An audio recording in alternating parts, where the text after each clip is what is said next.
talaga. So, How long is this job? this next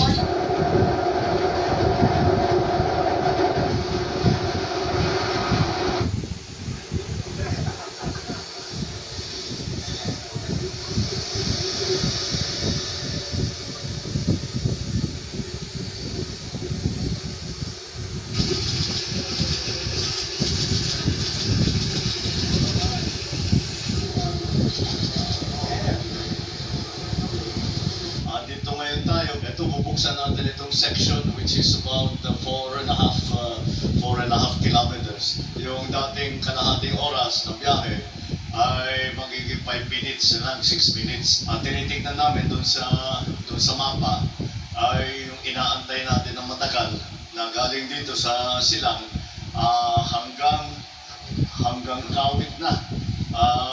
Yung dati mga 2 oras, magiging kalahating oras, 45 minutes na lang.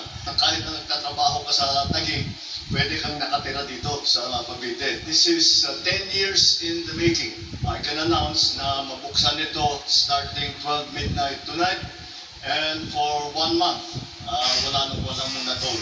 So, yung ating mga kababayan, gamitin po ninyo, makita ninyo, maramdaman ninyo na malaking ginawa na dinadala ng itong mga ganitong malalaking project. I'm sure, mararamdaman nga natin ang magiging mas mabilis at mas maginhawa na pagbiyahe na papasok sa Metro Manila.